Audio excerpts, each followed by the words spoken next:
ചേലക്കരയിലെ വോട്ടർമാരോട് ആത്മാർത്ഥമായ നന്ദിയാണ് എനിക്ക് രേഖപ്പെടുത്തുന്നത്.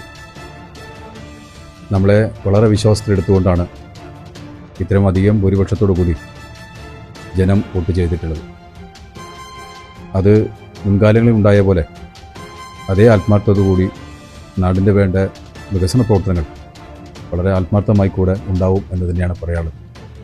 വോട്ട് ചെയ്ത മുഴുവൻ ചേലക്കരയിലെ വോട്ടർമാർക്കും ഒപ്പം ഇടതുപക്ഷ ജനാധിപത്യ മുന്നണിയുടെ പ്രവർത്തകരും ഈ കൊടും ചൂടിലും വളരെ ആത്മാർത്ഥമായി അവരും വീട് അന്തരം കയറി ഇറങ്ങി അഭ്യർത്ഥന കൊടുക്കലും വോട്ടഭ്യർത്ഥിക്കും എല്ലാമായി ഇടതുപക്ഷത്തിന് വേണ്ടി ചെയ്ത പ്രവർത്തകർക്കും ഈ അവസരത്തിൽ ഞാൻ ആത്മാർത്ഥമായ നന്ദി രേഖപ്പെടുത്തുകയാണ്. സംസ്ഥാനത്തുടനീളം ഒരു LDF തരംഗം ഉണ്ടാവുമെന്നെങ്കിലും അതുണ്ടായില്ലെങ്കിൽ ചേലക്കരയിൽ നമ്മൾ എടുത്തു പറയുന്ന രീതിയിൽ തന്നെ ആദ്യം തന്നെ തുടക്കത്തിൽ തന്നെ വീട് നില ഉയർത്തിക്കൊണ്ടാണ് പ്രതിപക്ഷം മുന്നോട്ട് വന്നിട്ടുള്ളത്. അപ്പോൾ ഇത്രയും കാലം 3 ടൈമിൽ മത്സരത്തിന് ഏറ്റവും കൂടുതൽ ലീഡ് കിട്ടിയിട്ട് ഉള്ള ഒരു വിജയം എത്രത്തോളം അത് ജനങ്ങൾ പ്രതിപേറിൻ്റെ കൂടെ ഉണ്ട് എന്നുള്ളതിൻ്റെ ഒരു തെളിവാണ്. കാരണം എല്ലാ മത്സരമായിട്ടും കൂടുതൽ വോട്ടാണ് പ്രതിപേറിന് പ്രാവശ്യം കിട്ടിയിരിക്കുന്നത്. ചേലക്കരയിലെ LDF അതുമാതിരി കക്ഷിഭേദമന്യേ മറ്റുള്ള പാർട്ടികളിൽ നിന്നുള്ള വോട്ടുകൾ പോലും പ്രതിപേറിന് ലഭിച്ചിട്ടുണ്ടോ, അതോ എന്താണ് അതിനെക്കുറിച്ചിട്ട്? തീർച്ചയായിട്ടും ഉണ്ടായിട്ടുണ്ടാവുമല്ലോ.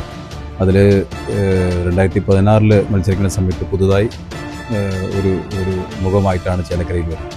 അപ്പോഴും ഇടതുപക്ഷം വലിയ വിശ്വാസത്തിലെടുത്തുകൊണ്ടാണ് ഇടതുപക്ഷത്തിൽ അന്ന് ജയിപ്പിച്ചത്. 10,100 വോട്ടിന് വിജയിച്ചുകൊണ്ടാണ് അന്ന് ജയിച്ചു വന്നത്. രണ്ടാം വട്ടം ഉപതെരഞ്ഞെടുപ്പിലും ഏകദേശം 12 ചില്ലറയും ആണ് വോട്ടുകൾ നൽകിക്കൊണ്ട് അല്ലെങ്കിൽ ഭൂരിപക്ഷം എടുത്തുകൊണ്ട് ചേലക്കരയിൽ ജയിച്ചു വന്നത്. അപ്പോൾ സ്വാഭാവികമായിട്ടും മറ്റു രാഷ്ട്രീയ പാർട്ടികളും കഴിഞ്ഞ കാലങ്ങളിലെ പ്രവർത്തനമെല്ലാം വിലയിരുത്തി ഇക്കുറി UR പ്രദീപനാവട്ടെ എന്ന് തീരുമാനിച്ചിട്ടുണ്ടാകും. അത് ജനങ്ങൾ ഈ സ്ഥാനാർത്ഥിയോടോ അല്ലെങ്കിൽ ഇടതുപക്ഷത്തിനോടുള്ള വിശ്വാസം തന്നെയാണ്. അത് ചതി ഉണ്ടാവില്ല, സ്വന്തം കാര്യം നോക്കില്ല, കൃത്യമായി നാടിനെ ഏൽപ്പിച്ച പണി ചെയ്യും എന്ന വിശ്വാസം വർദ്ധിച്ചതിൻ്റെ ഭാഗമായിട്ട് തന്നെയാണ് വോട്ട് വർദ്ധിച്ചിട്ടുള്ളത്. അത് കാത്തു സൂക്ഷിക്കും എന്ന് തന്നെയാണ് പ്രിയപ്പെട്ട വോട്ടർമാരോട് പറയാനുള്ളത്. തീർച്ചയായിട്ടും അത് കഴിഞ്ഞ ഇടതുപക്ഷ ഗവൺമെൻറ്റുകളുടെ സമയത്ത് നേടിയെടുത്തത് ധാരാളം ഉണ്ടായിട്ടുണ്ട്. ഇനി നേടിയെടുക്കാൻ വേണ്ടി ധാരാളം സർക്കാരിന് മുമ്പിൽ സമർപ്പിച്ചിട്ടുണ്ട്. അതെല്ലാം തുടർച്ചയായിട്ട് ഇടതുപക്ഷ ഭരണം വന്നതോടുകൂടി നമുക്ക് നേടിയെടുക്കാൻ കഴിയുമെന്ന് തന്നെയാണ് അന്ന് തീരുമാനിച്ചത്. അപ്പോൾ ഇന്ന് ജനം കേരളത്തിൽ തിരിച്ചാണ് വിധിയെഴുത്ത് നടത്തിയിട്ടുള്ളത്. അപ്പോൾ ആ വിധി മാനിച്ചുകൊണ്ട് നമ്മുടെ ചേലക്കരയിലെ നമ്മുടെ ആവശ്യങ്ങൾ നല്ലപോലെ മനസ്സിലാക്കിയെടുത്തുകൊണ്ടാണ് അത്തരം പദ്ധതികൾ മുമ്പോട്ട് വെച്ചത്. അതേ പദ്ധതി ഈ പുതിയ ഗവൺമെൻറ് വന്നു കഴിഞ്ഞാൽ ഗവൺമെൻറ് മുമ്പിൽ അഭ്യർത്ഥിക്കുകയും അത് നേടിയെടുക്കാൻ പറ്റുന്ന രീതിയിൽ അവർ അഭ്യർത്ഥന നടത്തി നമുക്ക് നേടിയെടുക്കാൻ എന്നാണ് ചെയ്യാറുള്ളത്.